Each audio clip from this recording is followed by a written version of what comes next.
most prolific in the chat, but that would be great. We are live. I think we are live. Welcome everybody to the November 2022 Integrity Body meeting for Creating the Future.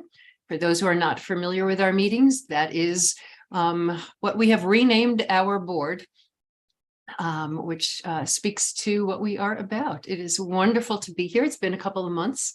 I'm Hilda Gottlieb with Creating the Future, and if you are watching this via our blog or via YouTube, please tweet to the hashtag creating the future brain. I haven't heard from anybody today that they are intending to, but we never know. So please just use Twitter, as weird as Twitter has gotten.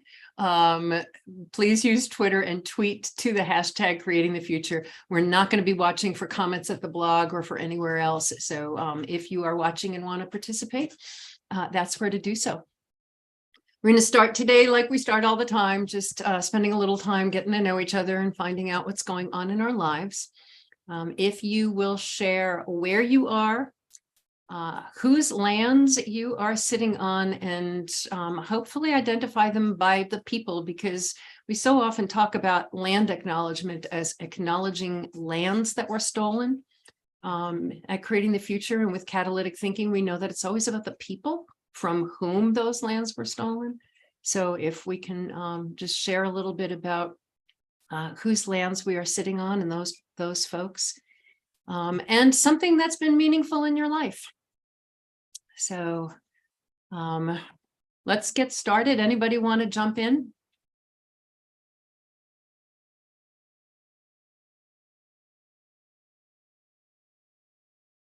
I've never asked this question before. It's like the first time ever. All right, a call. Natalie, go. Okay, gotta find my unmute button there. Hello, everybody. My name is Madeline DeMarco. I use the pronoun she and her. I'm joining everyone from what is commonly known as Adrian, Michigan here today, but it's also the traditional and contemporary lands of the Anishinaabe and Wyandot nations. I will come next time with some fun facts about people that we have learned, although I was doing a lot of reading, talking about how this was a pretty migratory place. So we had a lot of people coming to and fro. And so there are many places in Michigan where you can find direction trees or signal trees, which are trees that have been grown and shaped to be markers along a trail so that you know that you're on the right path to whatever your destination is. So you can go on tours and find those trees, which is pretty cool.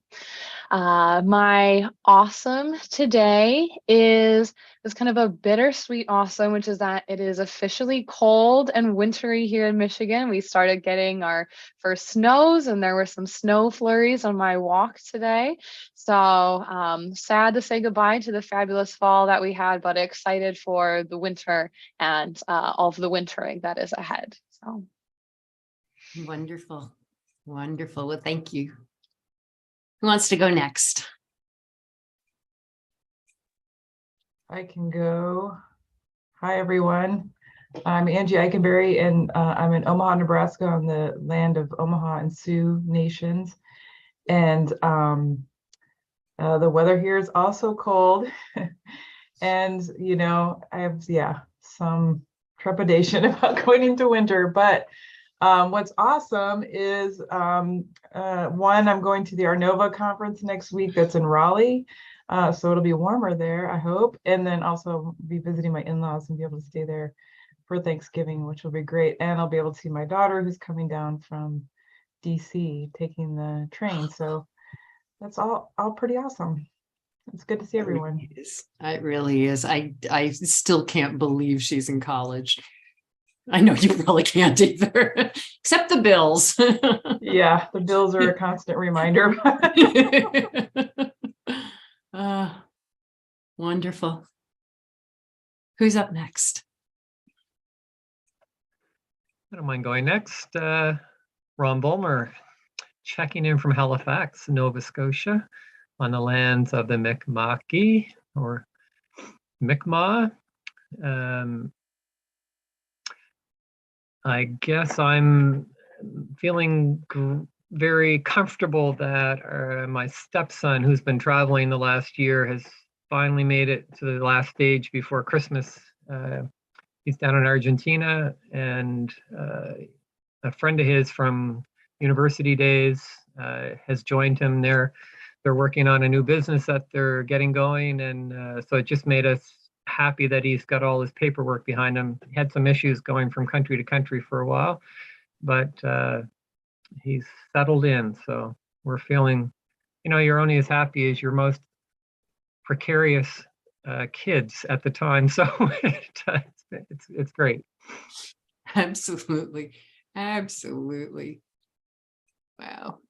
That's wonderful. Dimitri, could you give me permission to record just as a backup?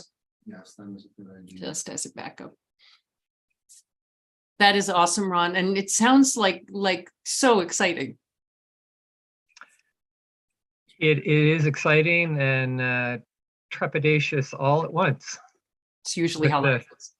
Yeah, it is. Usually how life is. Yeah. Yeah. Wonderful. Wonderful. I could go next. Yeah. Barry. Barry Kimball from Tucson, Arizona, lands of the Tohono, O'odham, and the Yaqui nations. And I've been kind of tracking the Global Joy Summit that began on Sunday. 100,000 people or more around the world celebrating joy. And yesterday was fascinating because they had a wonderful film, the Dalai Lama, his last meetings with Archbishop Tutu before the latter died. Beautiful, beautiful 2 hours. But then today they had 1,000 people writing a song from scratch on joy. And it was interesting to see if 1,000 people could in fact write a song about joy that would amount to anything. And it was tricky. I don't think they succeeded, but it was fascinating to watch the process. Wow. Wow. I had heard of it. I had clicked into it and then got distracted. And now you've got me wishing I had sat through all of it. Oh, it sounds wonderful. 1,000 people writing a song. I can't even. Wow. Wonderful. There we go. Farah, how about you? Hi, everyone. My name is Farah. I am calling in from Ohlone Lands today in California. I actually this weekend was calculating the Shumi that I owe, which is the local tax that we pay directly to the Ohlone tribe as they are existing, continuing people. And the tribe is using that money to, they have a great kind of cultural center, continuing to do other programming work and work to rematriarch land back to tribal custody. So always very happy to pay Shumi and always recommend checking in with the local tribes around you to see if they are also collecting dollars for land. The Shumi process is also really interesting because they do differentiate again between if you're renting or owning, where exactly, like it's a whole process. There's a calculator online and it is also picking up steam here, which is really exciting to see. And then for my awesome, I launched a podcast last week, which is a statement I never thought I would say. And so it was a little bit of a hustle to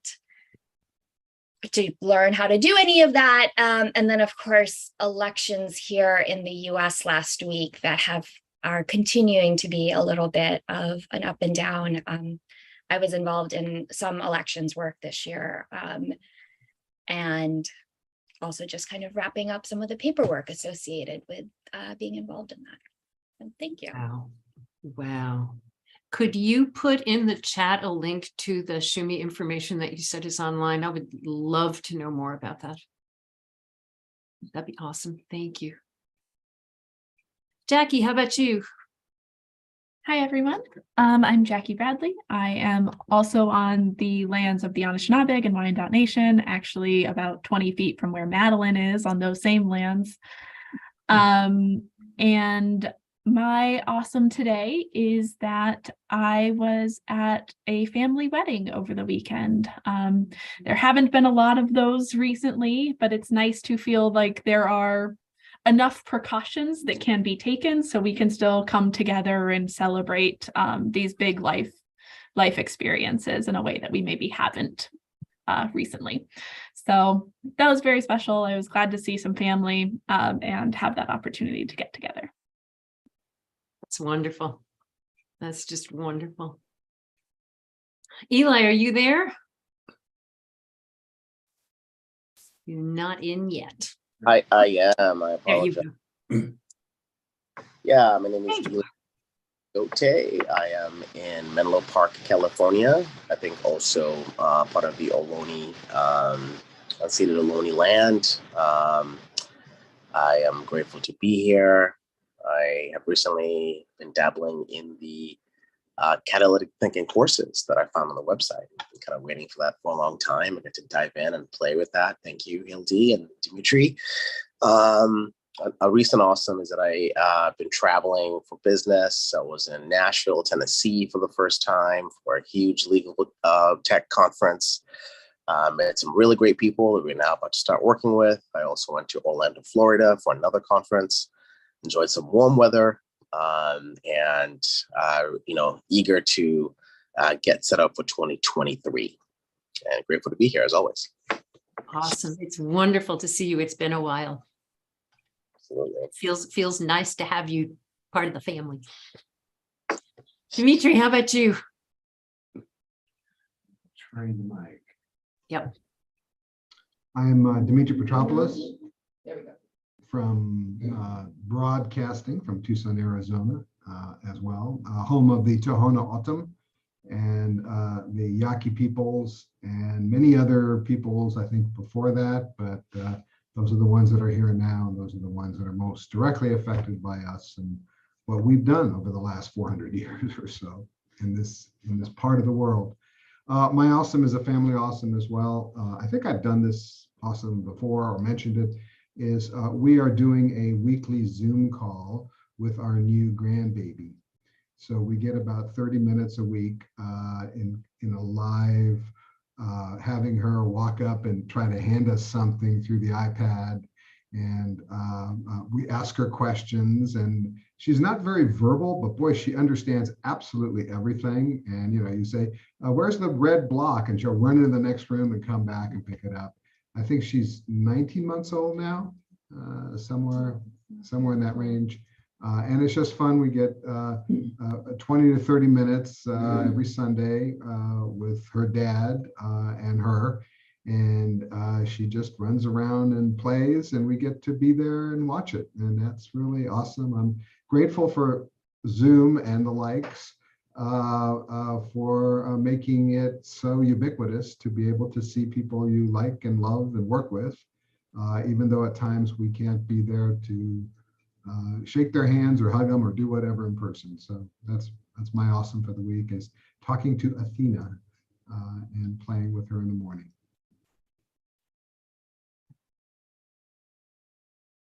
Awesome. Yeah, it is really, really delightful fun. And I am Hildy Gottlieb. I am here in Tucson, Arizona, the lands of the Tohono O'odham and the Pascua Yaqui, the Hohokam before them. Yeah, I spend a lot of time thinking about what it would be like to live the way folks lived before we came along.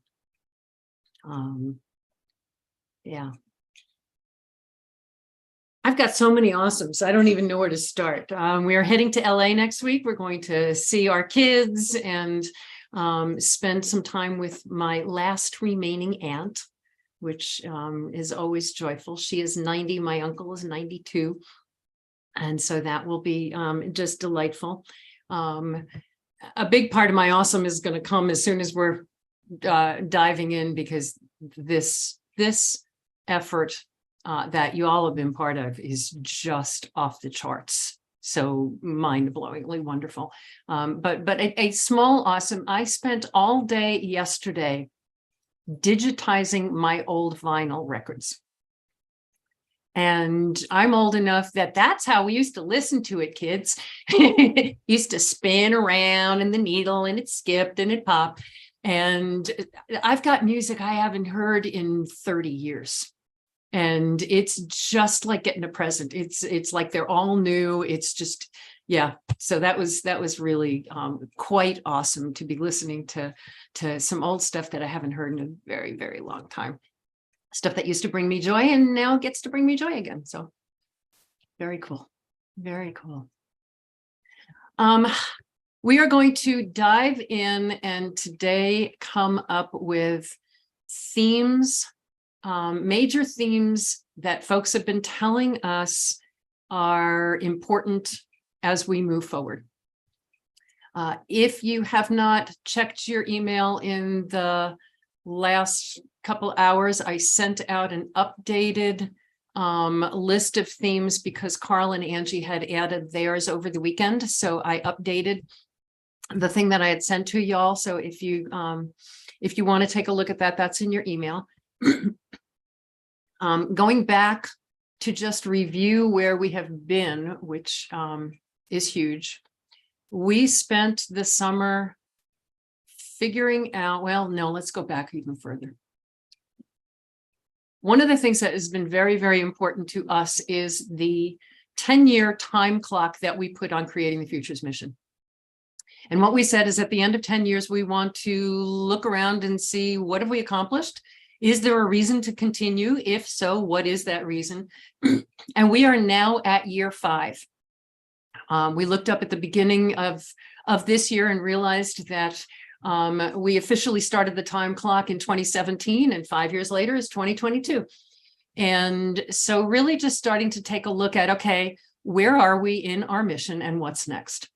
We know that our mission has always been about experimenting, applying catalytic thinking to a number of different circumstances to see what we learn, and then sharing what we learn from that.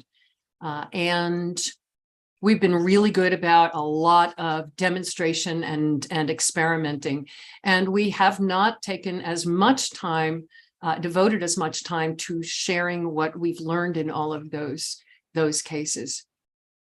And so we know that the future is about sharing what we've learned, but what exactly does that mean? How, what kind of programs? Does it mean that we have a $3 million budget and we're teaching all over the place? Does it mean that we have a $100,000 budget and we're all online? There's a million different ways that it could go. Staying true to our values, it became very clear that it should not be up to 5 or 10 or 20 of us to decide that. It should be up to the people that will be affected by whatever we do. And so we spent the summer figuring out a plan for engaging folks in that conversation. And so what you have been seeing over the past 2 weeks, maybe 3 weeks, is the result of that plan. So to all of you who were part of that planning, we kicked ass, kids. We really did. We have had almost 60 responses so far, and they keep coming in. And this is not as if people just have to, hit reply and check 1, 2, 3. This is, people have to really think. You all have contributed, so these are paragraphs. These are sometimes 3 and 4 paragraphs per question, and 60 people so far have taken the moment to respond in that. So right there, like I said, that is such a huge part of my awesome. Yeah, absolutely, Madeline. It's like happy dance time.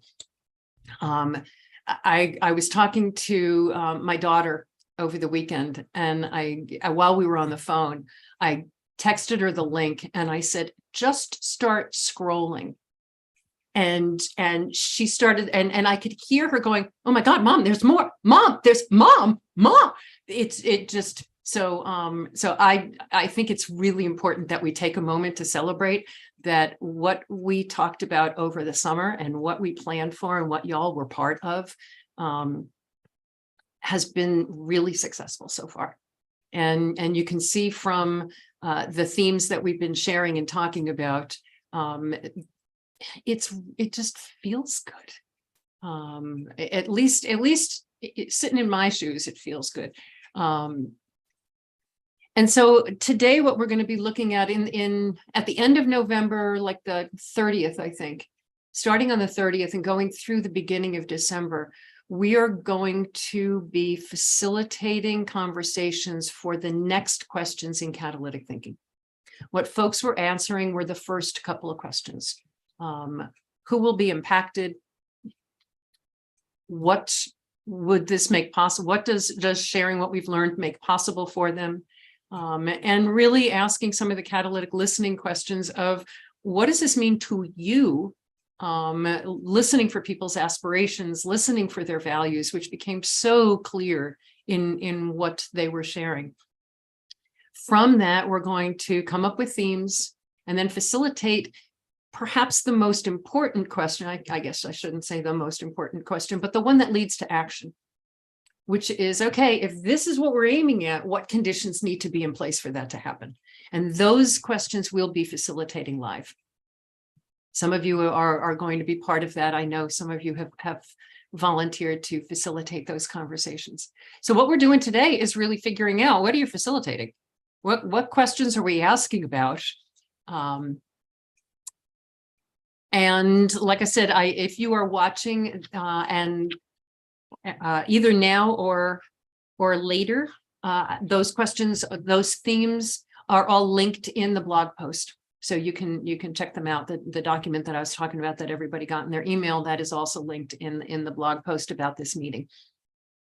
So what I thought would be appropriate to start with is just reflections. Whether you just looked at the themes that folks came up with, whether you have scrolled through the actual answers, whether you've just been in the online conversation, what is standing out to you from this effort so far?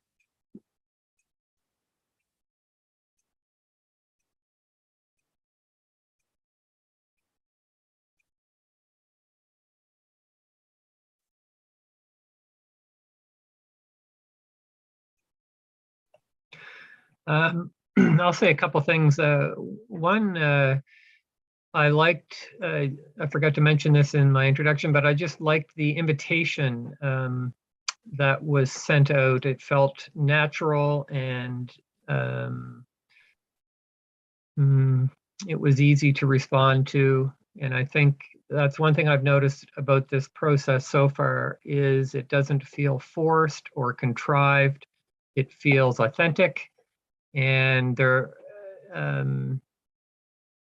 well contextualized. There's an easy framework to understand of why people might want to get involved and why it's important to be involved.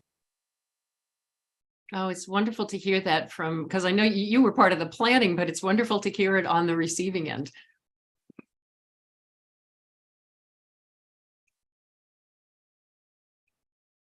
What else is standing out to you? I know, Madeline, you had a bunch of stuff that you were doing with the invitations that we were sending.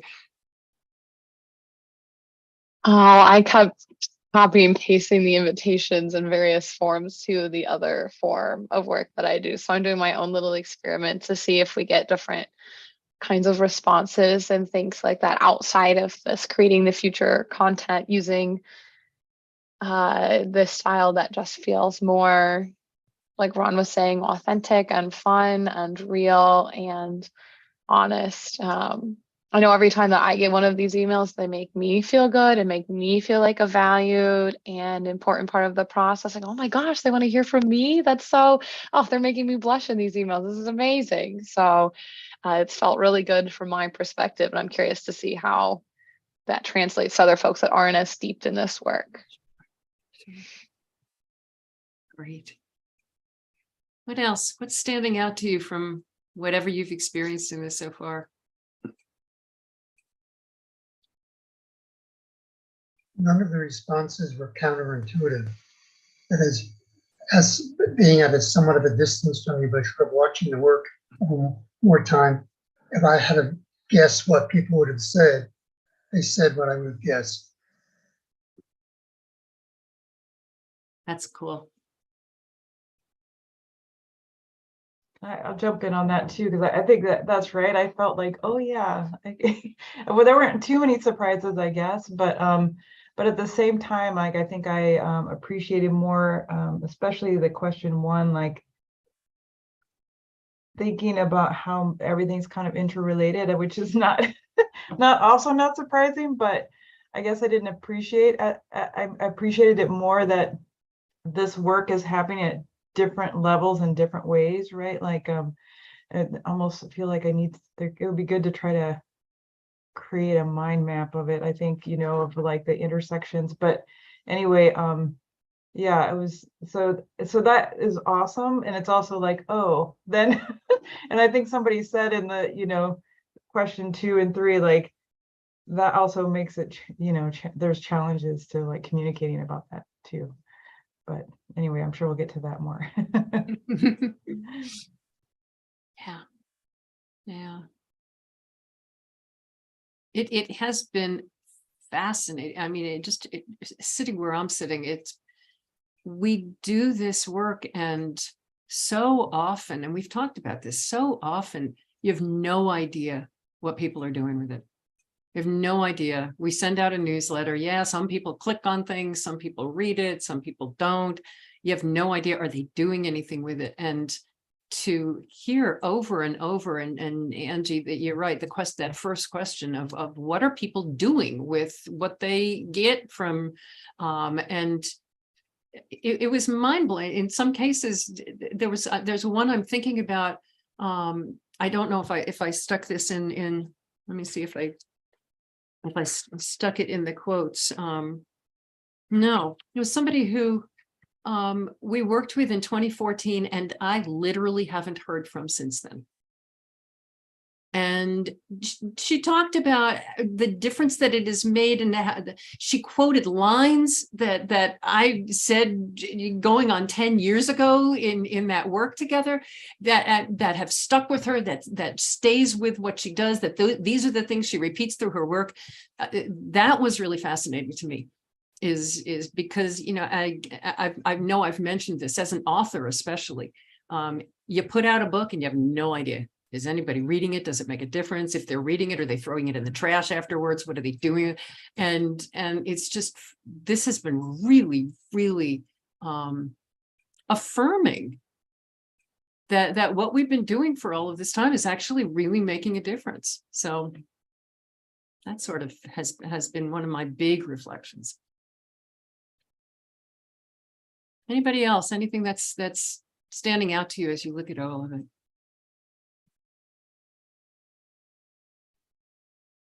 I think it also helped me to feel connected and like part of a community using this. I mean, Jackie and I do this work in our little community, but as far as I know, we're really the only people that do in our immediate sphere. And if there are others, it's generally because we've introduced and like talked about the concept.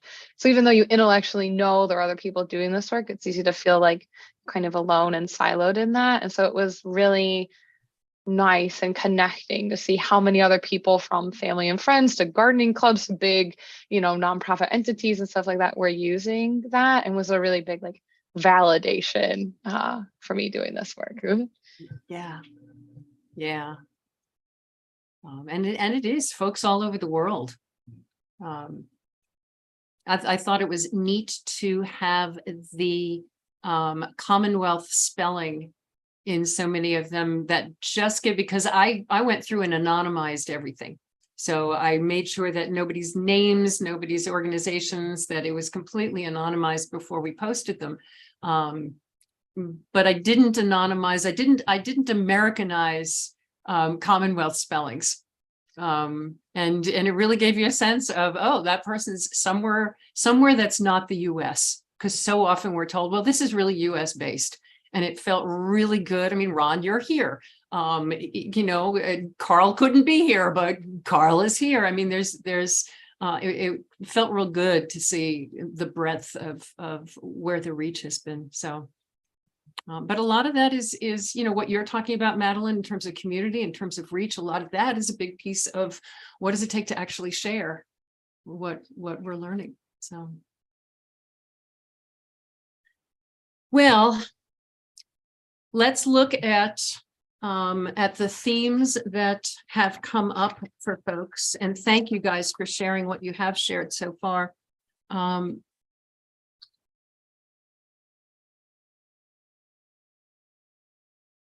I smiled, Barry, you had mentioned, I think in an email to me, that you were curious about a methodology for taking all of this and pulling it all together into themes. And my methodology is, so what do you think? So, and so what do you think?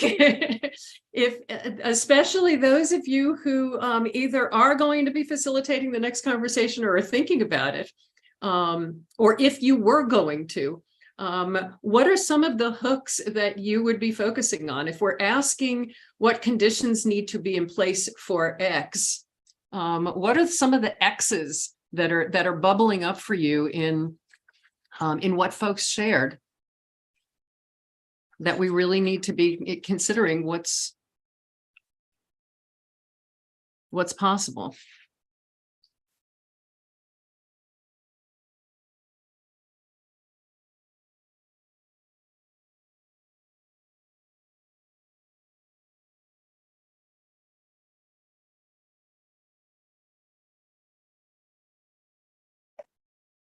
One of the conditions questions that I frequently like to ask is for folks to be able to blank, whatever the blank is. So let's say it is for folks to be able to have actionable plans.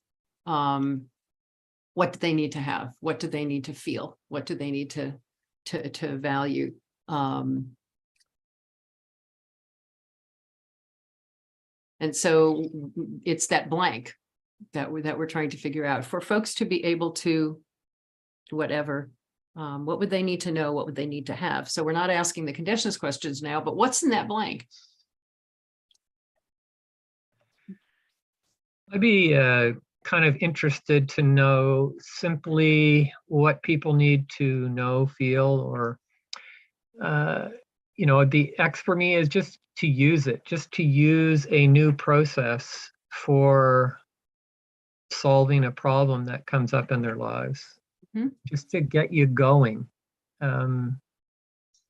give you is it confidence or what is it?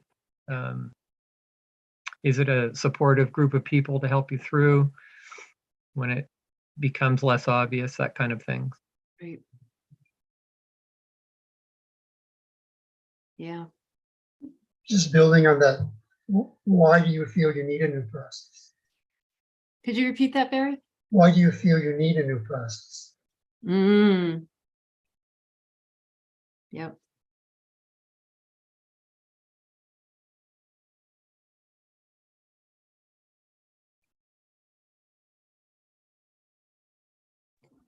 I'm also sitting with the concept of time and its intersection with connection. So even Hildy, as you were sharing some of your reflections on what's come up so far, the thing that struck you and what struck me as well as reading through, especially answer one, responses to question one, was around people who are like, I've sat with this for a while. I keep coming back to it. Someone who connected 10 years ago, 5 years ago, and is still finding relevance. And to me, there's something there that's different than, oh, I heard a really cool thing, and so I Googled it instantly, but then probably forgot it 2 weeks from now, right? So how do we allow for and then really leverage the staying power of some of these questions? That I think is a very different measurement technique than the immediacy. Yeah, the immediacy is easy to measure. But again, that's almost the old saw of outputs versus outcomes. Yeah. One of the things that was interesting just in conversation, I got a number of responses to the individual invitations from folks who took our immersion course when we first started offering it. So 2009, 2010, we're talking, 12 years ago, before we were even calling it catalytic thinking. And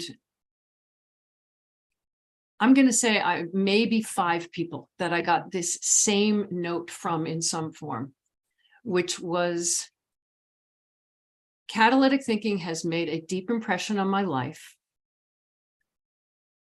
But, and it was but, not and, but I don't feel connected to creating the future anymore because my life has changed and I'm not consulting anymore. And what I thought was interesting is in those early days, we were primarily teaching consultants. We were consultants. That's who our colleagues were. That's who wanted to know, what have you guys been doing? And what's been interesting to me is it's people who came to creating the future from a very narrow lens of this will make you better at what you are doing right now at your job. This was a consulting class. It was labeled a consulting class, and that's the lens through which they were seeing it. And to me, that was really a fascinating thing that, yeah, I'm still applying it in all these different places in my life, but I'm not a consultant anymore, so I don't feel I should be answering the questions. So I just found that a really interesting perspective in terms of time, as you were mentioning it, Farah. Some of the real old timers, seeing that creating the future doesn't have relevance to them anymore. That to me was really powerful. Saying, okay, there's something that we either misstepped, misframed, a missed opportunity, that we evolved and didn't bring folks along. There was something really powerful in that. I was surprised, actually, Hildy, when I saw some of those folks that had been so involved, and it seemed to be part of their lives in terms of what they were doing. And their responses were very sincere. I mean, they were kind, and it wasn't like, yeah, this is crap, I don't need it anymore. It really is wonderful. I think it's that transition between work life, personal life, and that this is applicable in all of it. How do you see that? Yeah. That's interesting too, because there were a number of responses, I think mine included, that specifically mentioned that it was something that could be applied to all parts of life. So maybe honing in on that piece and like, what are the things that you needed or that helped you make that transition to other parts of life so that we can maximize those to help with that transition. Yeah. Yeah, and like I said, like Dimitri said, it was interesting that these are folks who were saying, this is really applicable in other areas of my life. I think what their perception is that that's what creating the future was. That creating the future was about consulting. And that they did not feel it was appropriate for them to answer if they were no longer consulting. Sorry, that does bring up like a reflection point, because I remember on one of these calls, someone had mentioned, oh, using catalytic thinking in relationships, and my brain just being like, huh? That's not how I had approached it either. I was like, this is a work tool, and how important some of the stories are, because we are so trained to be like work thing, professional thing, personal thing. And I can absolutely see how if I took a course for work, even if I intrinsically understood it should be more than work or could be used more than work, that my brain would just be like, but no, this is a work thing. Yeah. Well, and it's so funny how people frequently, I'll hear people say, jokingly, usually, oh, you're going on vacation. Do you have a strategic plan for that? And the rest of us looking up and going, that's probably a good idea. But we never would think about it. Yeah, I get it. This is so interesting because I catalytic thinking my husband all the time. Yeah. Yeah.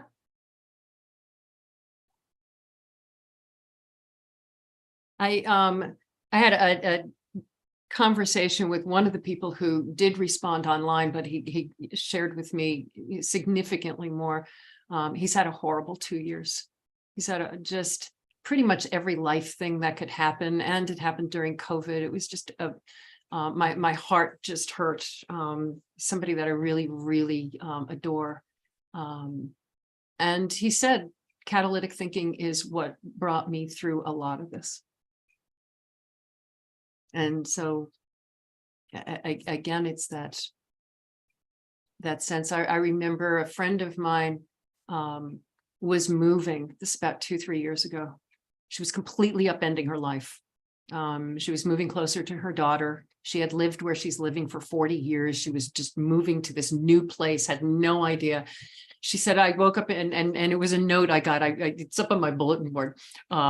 She said, I woke up this morning in an absolute panic and went down the list of all of the things. What am I doing? What am I doing?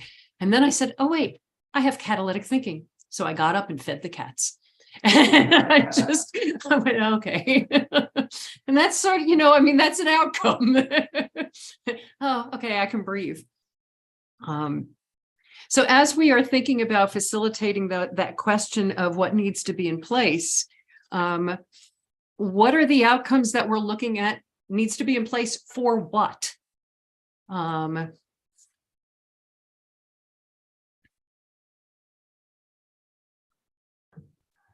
don't want to dominate a lot, but I have to leave at 12, so I want to get some of this in.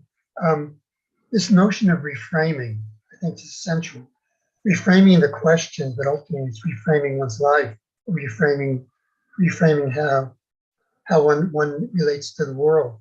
I think when the last comments about being work related, I think it's easier for people to think, all right, I have a job and help this organization to reframe the way they do this. But then to go home to my wife and say, hi, I think we're going to reframe the way we eat dinner. That's a whole different thing. And yet reframing is so essential. Even today in this joy session, they're giving the 7 days worth of exercises to be more joyful. And today's was how good are you at reframing? Was the question for day 2. And so I think that's central to a lot of it. How gutsy do you want to be when you reframe? I mean, do you truly want to change the world, or do you just want to fix the next election cycle? So, well, that's kind of part of this process. Yes. What you've got me thinking about, Barry, is we so frequently talk about catalytic thinking helps move us from reacting to creating, from scarcity to enoughness, so maybe it is that reframing, transitioning, shifting that mindset that probably underlines so much of what people shared.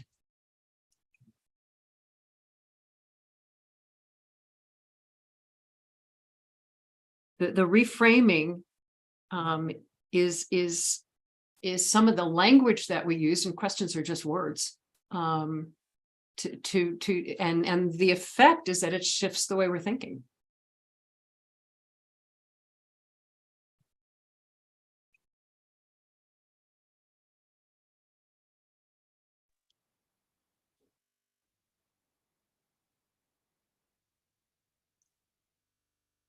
I just wanted to share something personal with this, which is that we needed someone to work in the office, and we had a really hard time finding the right fit, but then realized we have all these contractors who work for us as notaries.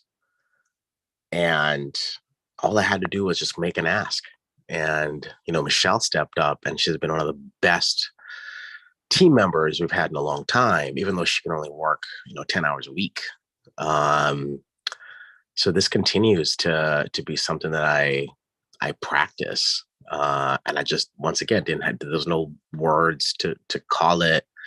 But yeah, around communication, I think this could also be super powerful. I'm sure all of us here might be familiar with nonviolent communication, and we're having some challenges in our team with the two opposite shifts, right? They don't get to see each other, so there's tensions building. And I was telling my co-founder Stephanie, should we model nonviolent communication, right? Which is seen as a very personal thing you do with close people in your life, typically in a private setting. But then this could be super helpful for us because the tension and the conflict is real, and it's hard to have a conversation sometimes, with people when the tension's running high. So I think the mashing up, right, of the personal with the business, with the public benefit world is key. And that could draw more people into this. So maybe, I don't know, casting or creating a course, catalytic thinking and communication, potentially. Yeah, what you're making me think of, Eli, is the number of people now, and I don't know if it's being promoted by the organization that promotes it, that are using love languages in work communication, that are starting to translate the 5 love languages into how we communicate at work. So really crossing that line, and I think it really comes from stories like what you just shared, where you just sort of have that aha moment and you go, oh yeah, I use this thing all the time with my ex, I could use it with my Y. Yeah. Yeah, I keep Maybe- seeing, love languages for work. I keep seeing that everywhere now. So you're right. Yeah. Yeah, it's a thing now. It really makes me think about how we come to creating the future, because like love languages are something that I would have discovered and learned about kind of outside of my professional sphere and my personal time. Creating the future is something that I definitely came to in the work context, and that makes it, I think, more likely to fall into one silo versus the other. And the kind of newsletters and things I get in my professional email are often different than my personal email. I try to kind of keep those brains a little bit separate so I get a different break. And there's occasional crossovers, but what are the things that, we can be doing that folks need to access this outside of a professional setting to have this kind of fall into our laps? Yeah.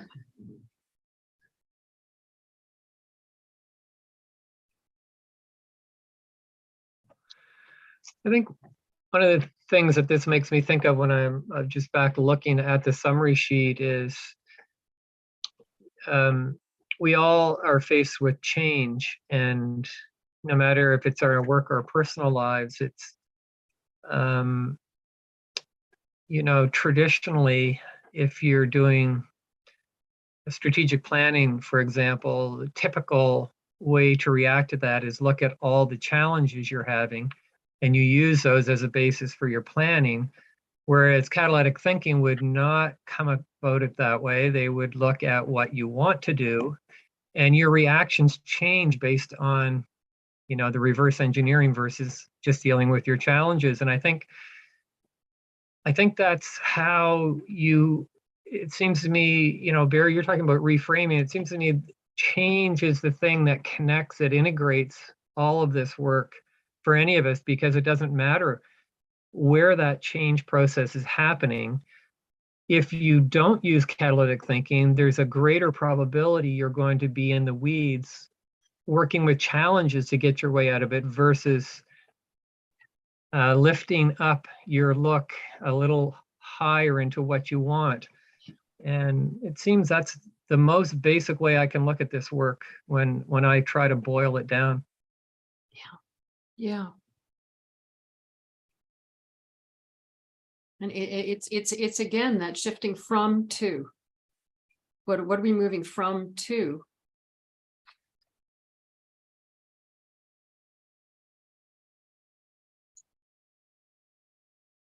So a couple of things are occurring to me. One is about the impact of catalytic thinking. So a lot of what people are talking about is the impact of catalytic thinking itself, what it could make possible. But a lot of what others are talking about are so there's the reframing, the actual questions, I guess is what I'm saying. A big chunk of it is about the power of the framework and the actual questions. And some of it, though, is about the power of connection. It is about the building of trust and the connection. You talked about connection, Madeline. It's the not being alone. Mm-hmm. Yeah. Social connection, belonging.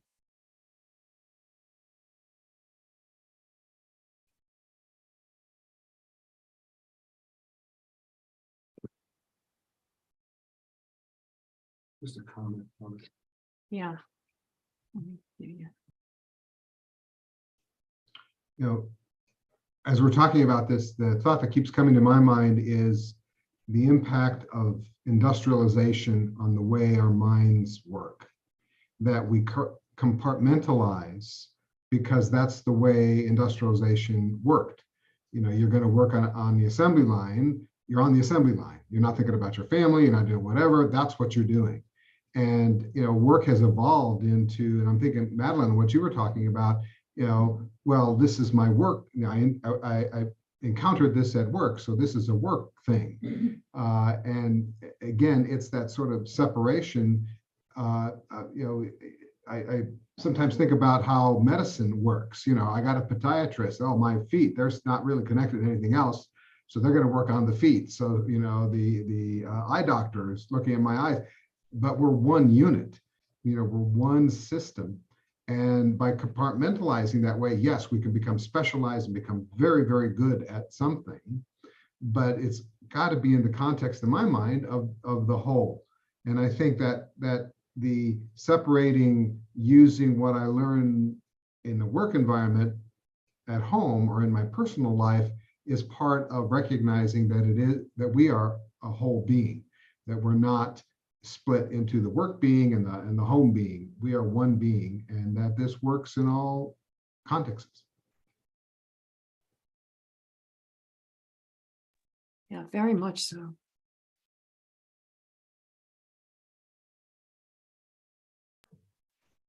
Part of the challenge, I totally echo what you're saying, Dimitri.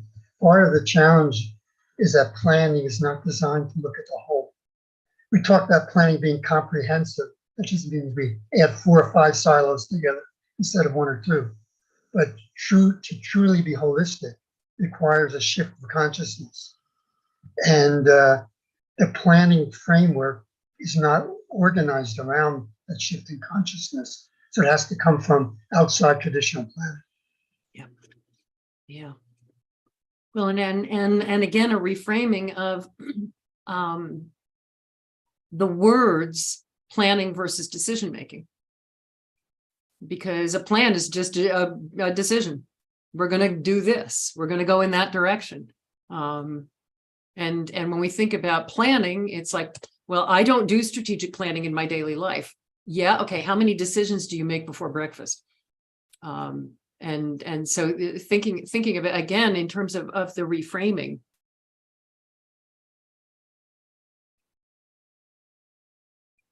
I'm looking at some of the important things that people talked about.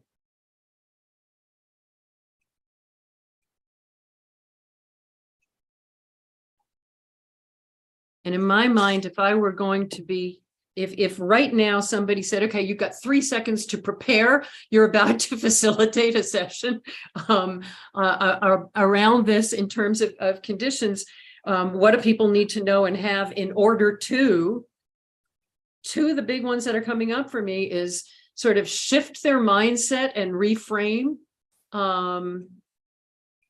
via the questions and connect with others. who are also trying to do this work, who are also thinking about this work. Those are two big ones that are jumping out for me.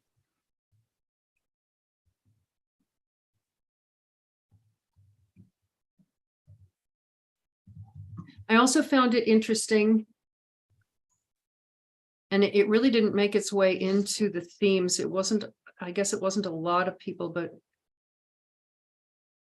yeah, in some cases. The serving as a model, I found it really interesting, the number of people, it wasn't a lot, but who are appreciative of the fact that we're experimenting out loud. That, you know, Angie, you've been part of this probably longer than anybody besides Dimitri and me in the room right now. Of, you know, we've got a decade under our belts of asking these questions out loud, and even the out loud part being a part of the experiment. Like this is being streamed to anybody that wants to be part of it. Anybody who wants to be part of it is invited in.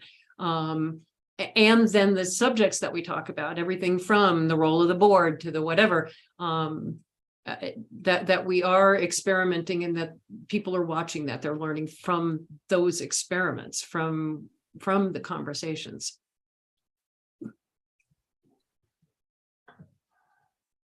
So sort of having models or examples. And maybe that's just one of the conditions that needs to be in place.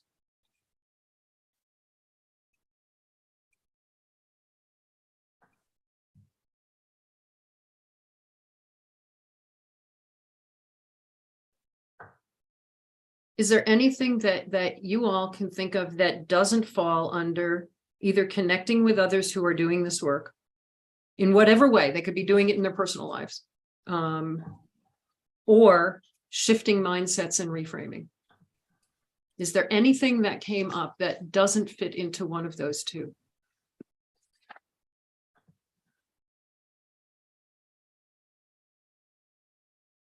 I'm wondering if there's something around like to what end?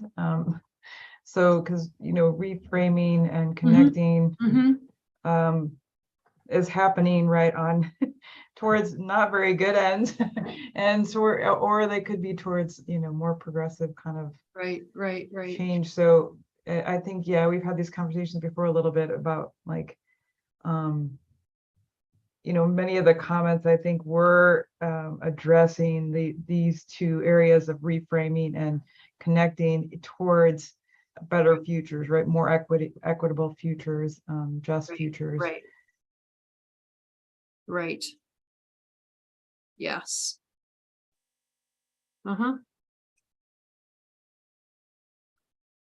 I had wanted to catch both Barry and Farah before they left for their reflections, and I didn't do it. Sorry, guys.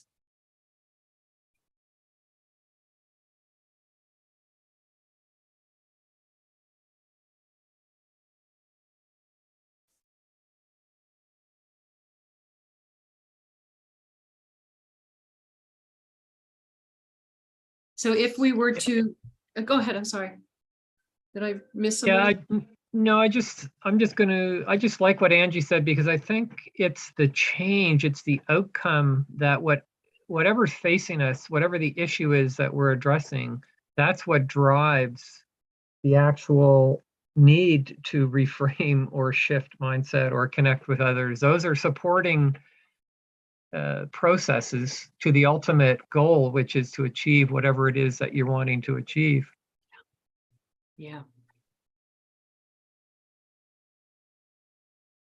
Right, like even I mean, there's the big societal level, but even like at the organizational level, or the, I guess, individual relationship level, or, you know, I guess hoping for, you know, peaceful, good, supportive, right, environment and culture and feelings, and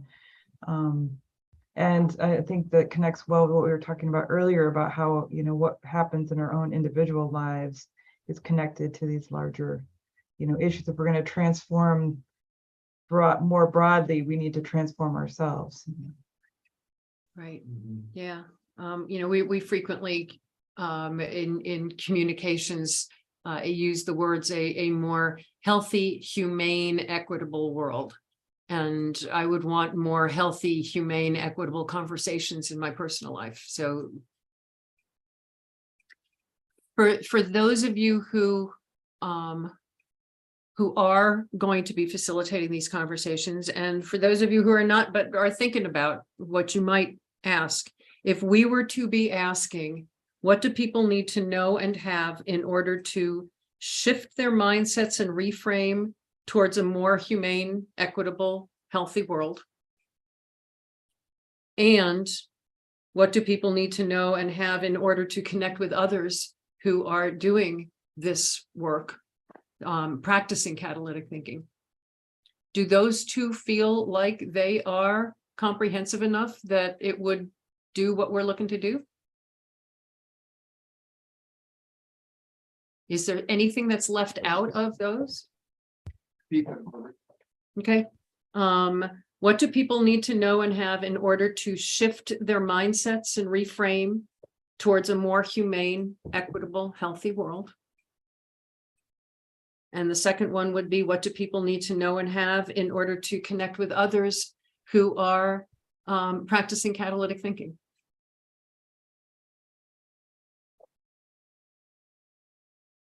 Just wondering if there's also something around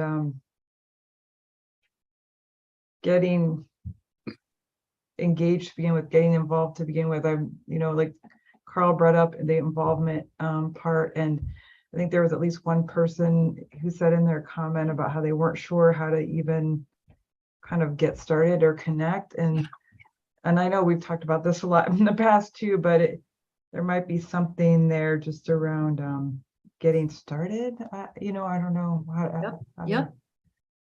I fully agree with that, Angie. That's kind of what I was thinking too, of there was a lot of responses around this place is for everybody. And I think we saw that diversity. And how did you know that this place was for you?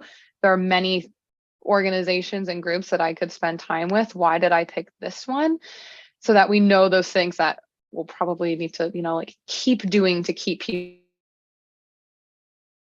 All been part of groups that the sparkles wear off at the end. Mm-hmm. Yes. Yeah, that resonates with me. I think we noticed that on the general Facebook group, there was a real lack of examples maybe of how people were using it. And it might be, well, there could be a lot of reasons, but it does come back to what gets you to make the first step. What's the first baby step? And how do you come to terms with trying something that doesn't feel comfortable to get to that comfort, and then just dive in? Because I know when I joined that Facebook group, I was kind of expecting to hear all these conversations about how people were using it and problems they were having, asking for, you get into these whole conversations, but it actually didn't happen that way. Didn't seem to occur. So it struck me, well, why is it? Is it just because people don't know each other? Is it because they're not comfortable with the process, or what is it? Yeah. I'm struck by, Carl mentions all the time the adage that people get involved, they join for what they can get, and they stay for what they can give. But yeah, I think that's a really important one as well. Because what that also gets into is the casting a broader net. It gets into the inclusion and equity issues that we have talked about. I think that's a really big one.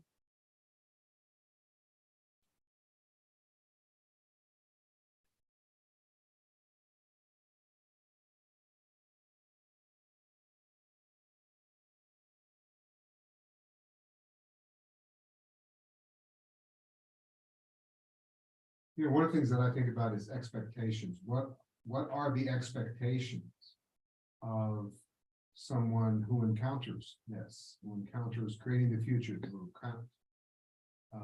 encounters catalytic thinking. And I think that's a point of entry, is what is their expectation? And I think I think, Ron, you were talking about examples. I think you used the word examples. I think you did. And I'm just thinking about what are, where someone says, as we've talked about here, I've used this in my personal relationship. We did the little promo for people said, I'm using it for this, and I'm using it for that, and I'm using it. It had a very powerful feel to it. Even though it was really a promotional piece, the fact that there was different voices, different faces, and clearly a different level of emotion and energy when they were doing it. I think that can be a very important part of how it becomes ubiquitous. Yeah, very much so.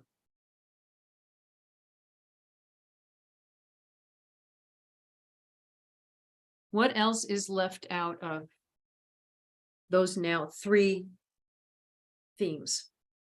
Getting started and staying involved. Connecting with others, which I think relates definitely to the getting started and staying involved. And the ultimate goal of shifting mindsets towards a more humane world.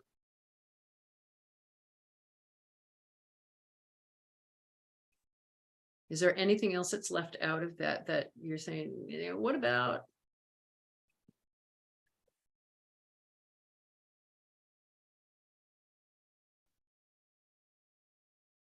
Is there anything about just doing catalytic thinking, like the implementation of the questions and process? Just the actual learning.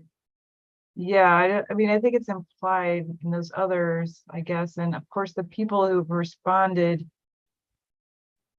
probably are doing it right. Like pretty much they've already.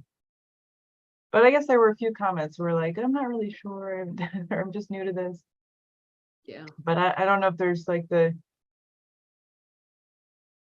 around that. I don't know. Right. Well, maybe the shifting mindsets is learning to shift the mindsets. Yeah. It's not, that's part of it, but not the same, I think, right? So like, there's one thing to have like the thinking change, but then the tools to like implement. Right.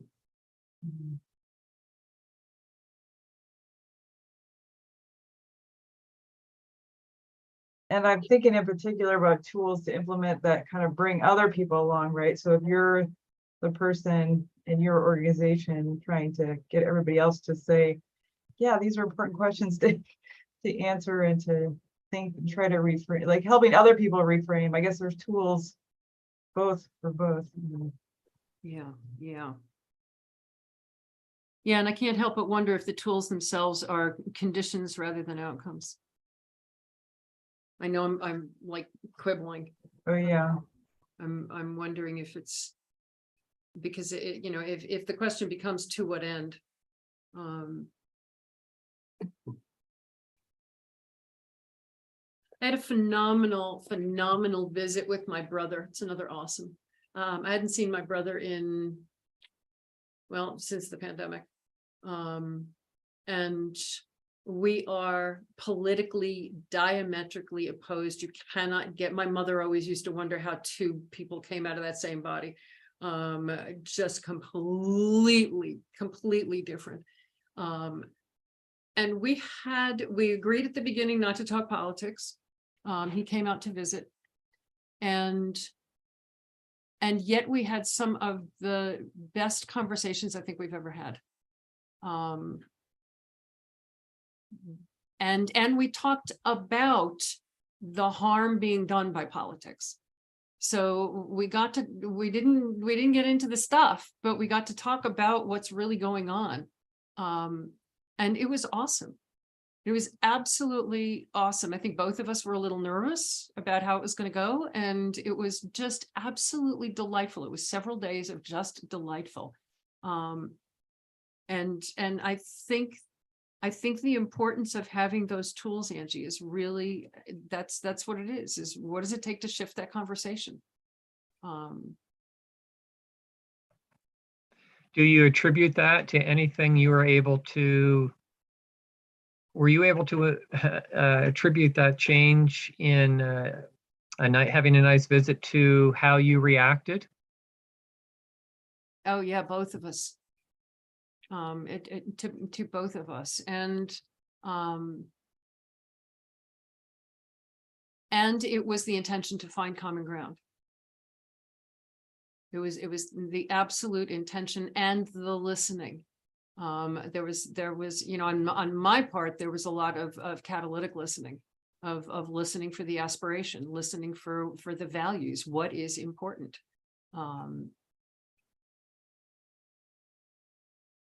Which I think has a huge place right now, huge place right now.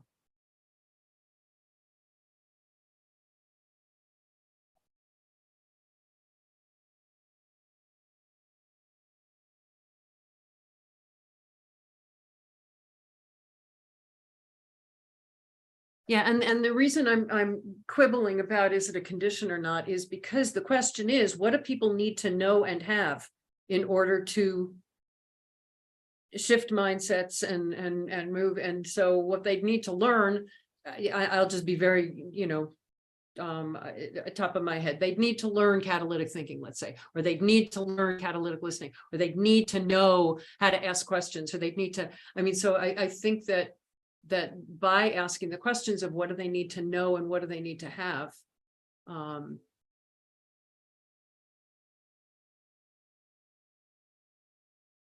you know, the answer would be they need to have tools, they need to have frameworks, they need to have ways of doing it, they need to be able to learn it, they need to, and that generally brings up, they need to learn it with others and practice. I mean, so much of what we experienced this past summer was because there was a cohort that wasn't just taking a class, but learning together in real time, and we were practicing together.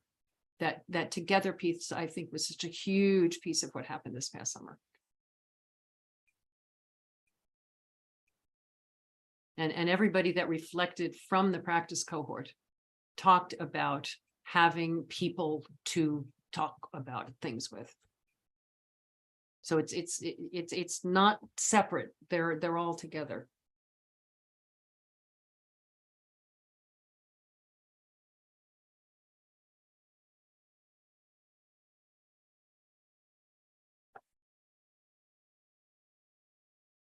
Do you guys feel like we've got it?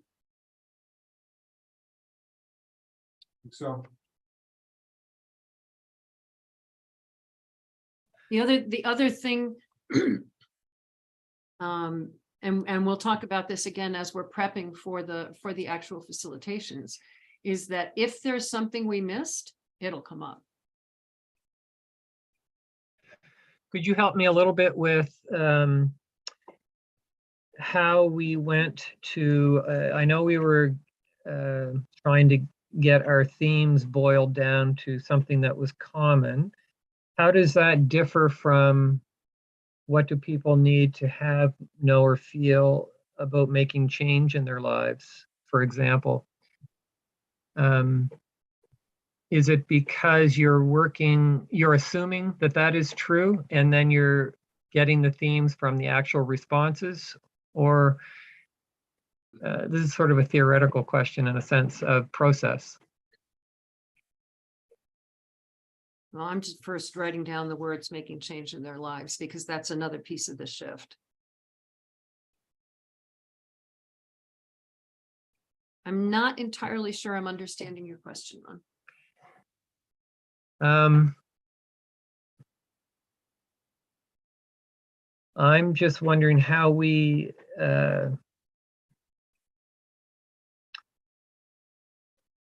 say that reframing or shifting mindset is one of the themes that came out of people's responses.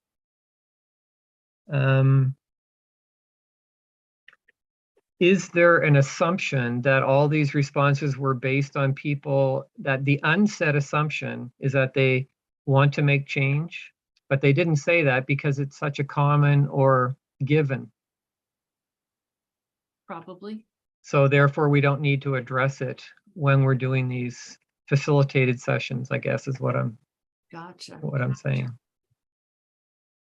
Yeah, I think it's important enough to state any way that we can be explicit about stuff that we are quietly assuming is important. And I think just like in my mind, shifting mindsets and reframing until Angie said to what end, I was like, well, of course.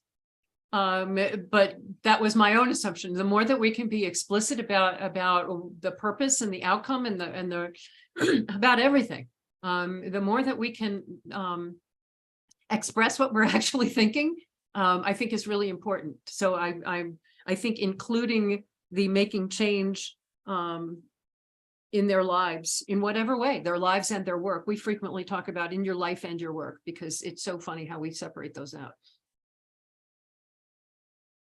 But I think it's really important to include that in that. Thank you, Ron.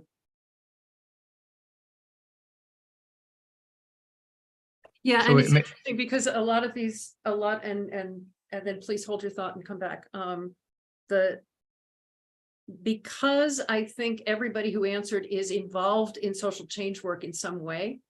That was the underlying assumption, Ron. Yeah. So go ahead. I'm sorry.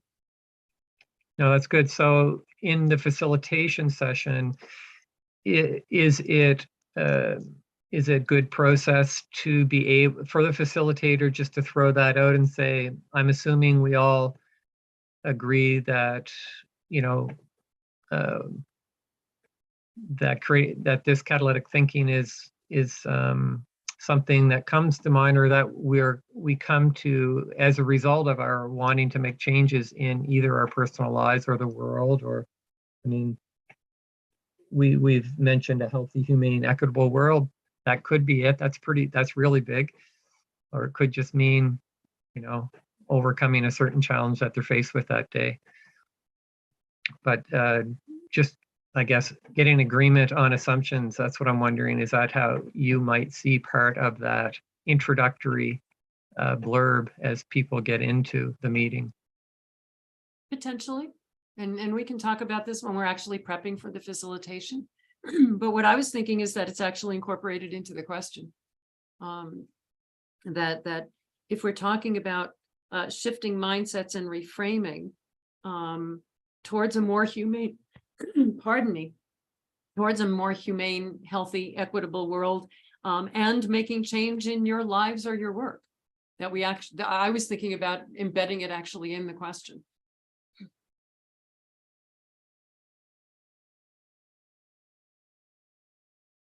Because one of the things that, and I'm really glad you're raising it, Ron, I'm really glad, because one of the, I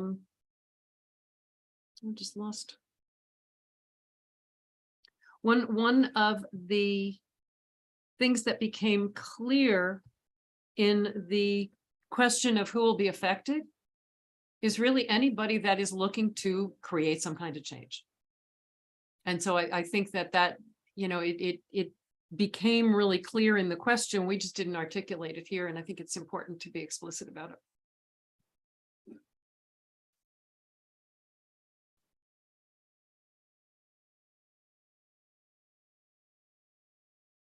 You know, I'm looking at the summary. Jackie said, anyone who wants to see change happen, blah, blah, blah, blah, blah, blah, blah. Barry said, any individual or group who is committed to being thoughtful and receptive to new ideas, which is change. My thought was ultimately the highest potential outcome that's noted is change actually happens. I mean, so there was so much in the who will be affected. Anybody, you know, Carl's first thing is it facilitates mindset change. I mean, there's so much that's inherent in here. Yeah.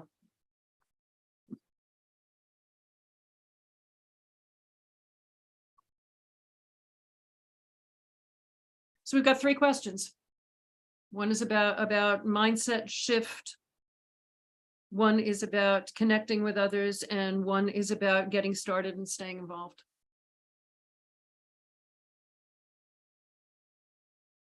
And as we think about things over the coming weeks, I tend to do most of my thinking in the shower or when I'm driving.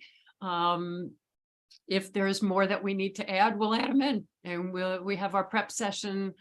I think it's the 28th of November.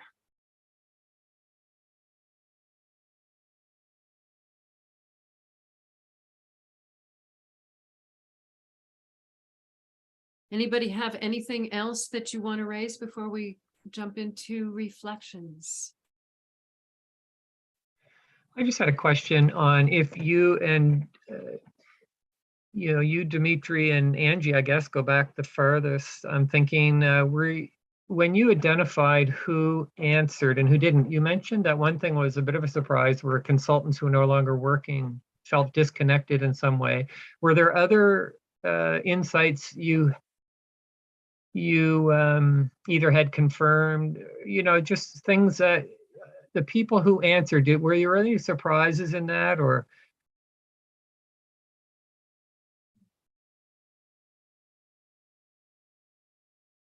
The only one for me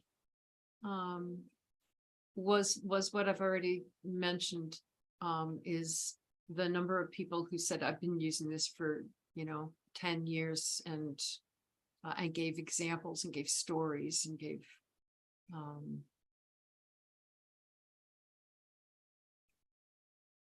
I also, sorry, I thought, go ahead.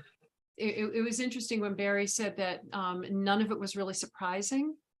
None of it was surprising, and yet it was.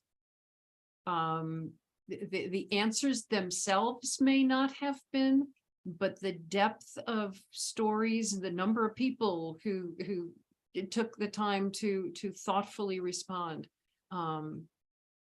that really stood out.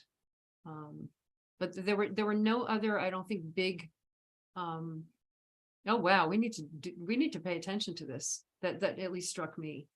I don't know, Angie and Dimitri and everybody else, actually. I mean, it's not just us.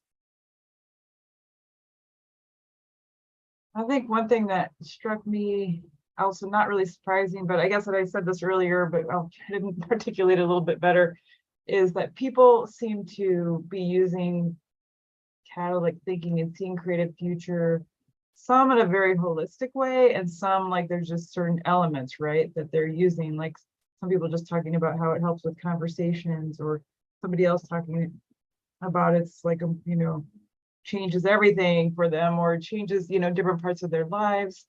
And I guess also I was kind of struck by some people talking about things at the individual level, some at the more so micro, some at the more kind of organizational meso level, and some at the more macro level of societal, and some people did all three, but most people didn't. And so anyway, that struck me as interesting, like that people are really coming at this from a lot of different places and getting different things out of it.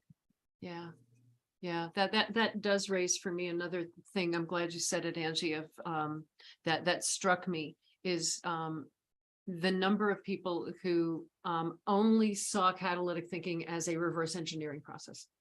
The number of people who only saw it as a building trust and listening process.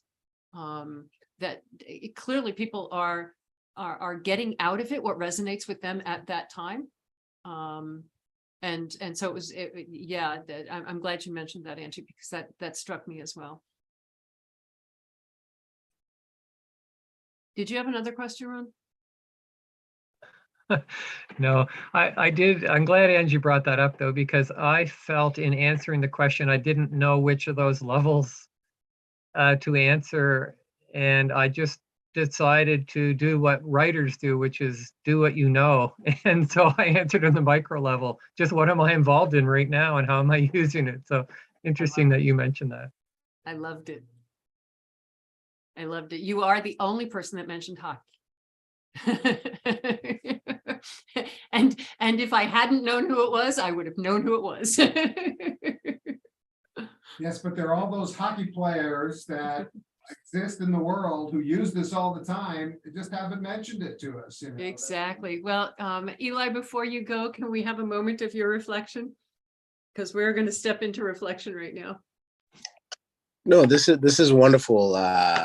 Reading all those emails, I mean, messages of people's reasons for being drawn to this work was super validating, inspirational, and I can't wait to see, what this will do at scale. So thank you for including me, and looking forward to, seeing this reach more people. Oh, absolutely. Absolutely. I'm so glad you were here. It's nice to have you back. Thank you, Hildy. Look forward to more. Yay. Yay. Bye. So let's all take a moment and a deep breath in and out. We have accomplished a great deal. There's still more. What is standing out to you from our conversation today?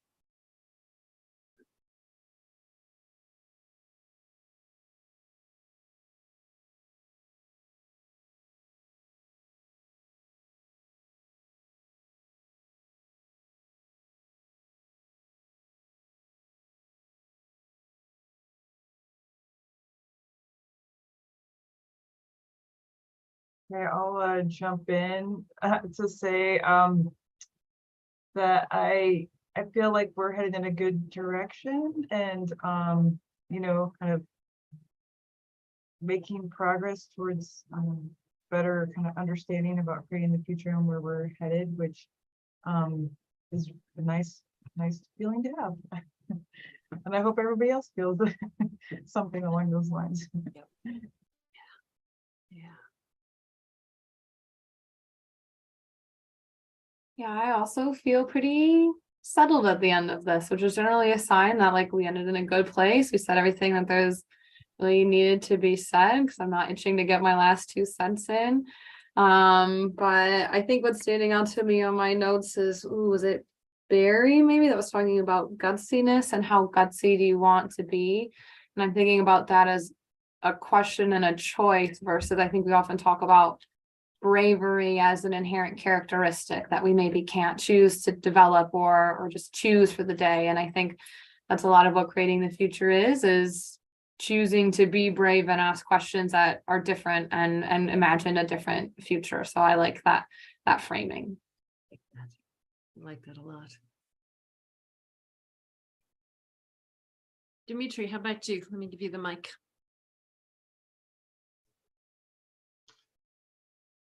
I'm just thinking about how give back this is. That, we are asking people, have asked people to give us their responses, but it's all in the scope of giving back.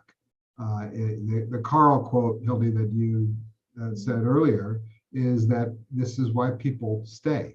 And I think that's, as I reflect on this, I think that's such an important part of what makes this not a sales pitch.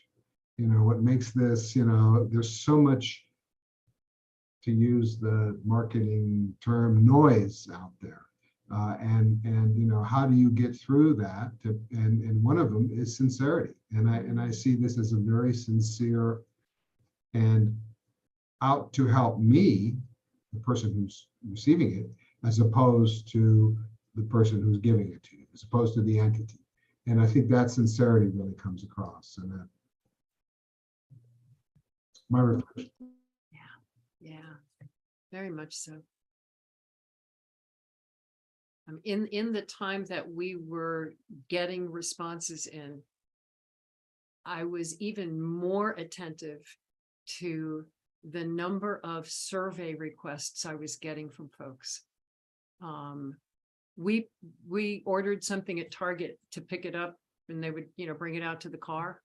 Do you know how many times they have asked me so far, you didn't fill out your survey about picking up dental floss in my car? Like, so I was just so attentive to, all of the, how are we doing? How are we doing? How are we doing? And yeah, thank you for that. Ron, how about you? What's standing out to you from our conversation today? I feel that I think like Madeline, I'm feeling, it's satisfying to come up with the questions that you feel that resonate and feel like they encapsulate what was a lot of information, you know, to sift through.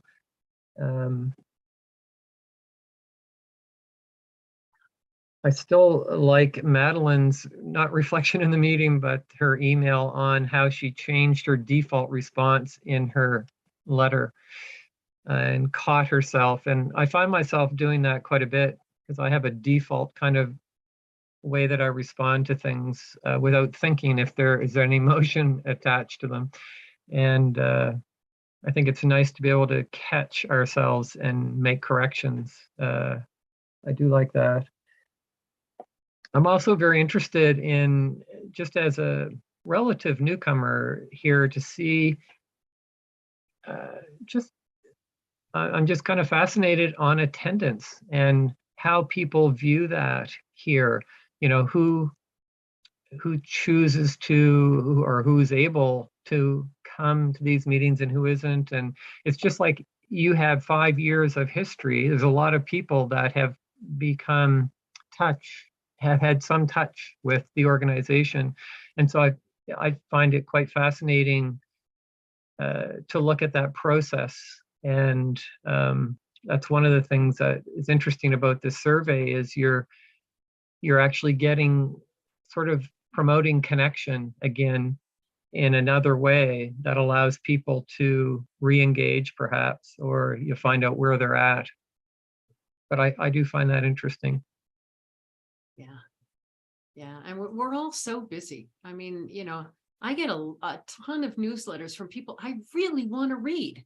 I really want to know. And they're all marked in red so that I'll come back, you know, and I go back every once in a while and I look through, you know, what have I missed in my emails? And I see from 3 years ago, something marked in red that I definitely want to read. You know, yeah. Thank you. How about you, Jackie? What's standing out to you? The thing that's standing out to me is kind of this work versus life separation that we talked about. And it hadn't really occurred to me.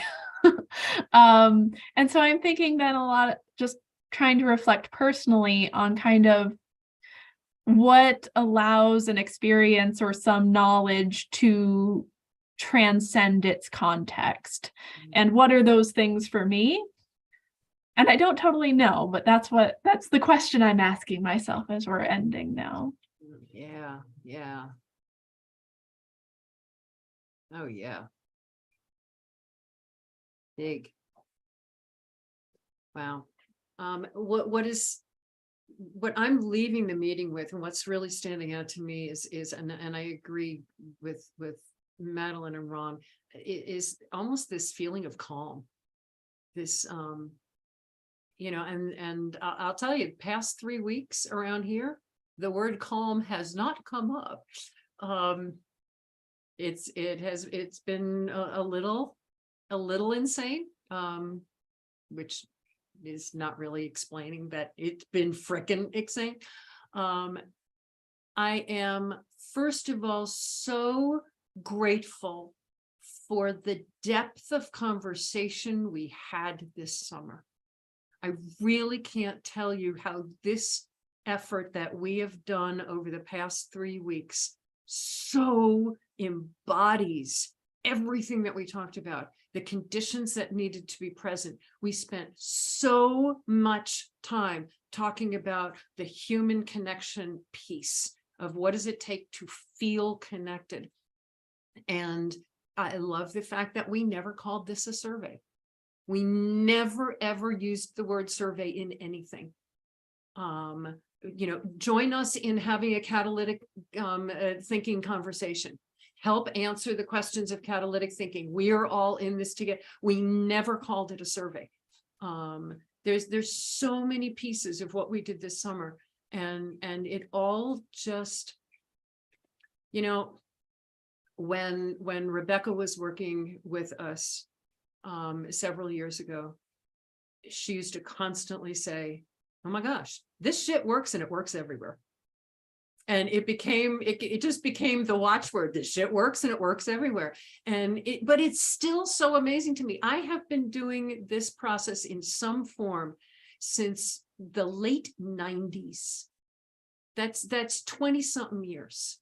And it's still, every time it just falls into place, and it's like the pachinko machine, it just falls into place. It still surprises me. It shouldn't, but culturally we are so used to other ways and it not working and it feeling clunky and somebody not being it. And I know I'm rambling, but it's a huge reflection for me that this just, it feels right. It just feels right. And so I'm feeling deep gratitude to all of you, because y'all were part of what we did this past summer, and look what happened. So, and it's still about to happen. So thank you guys. And we'll get together at the beginning on the 28th to prep. We'll have several sessions, and then at our December meeting on December 12th, we'll do similar to what we did now, is we'll look at the themes that came up in the facilitated conversations. And we'll move on from there. Thank you all. And for those in the US, have a wonderful Thanksgiving. And Ron, has hockey season almost sort of started yet? Are you cold enough? Oh yeah, we're in the thick of it. We're not outside, but we're inside. Okay. All right. Well, Thank you. here's to lots of ice and snow. Nice to see everyone. See you all. Bye-bye.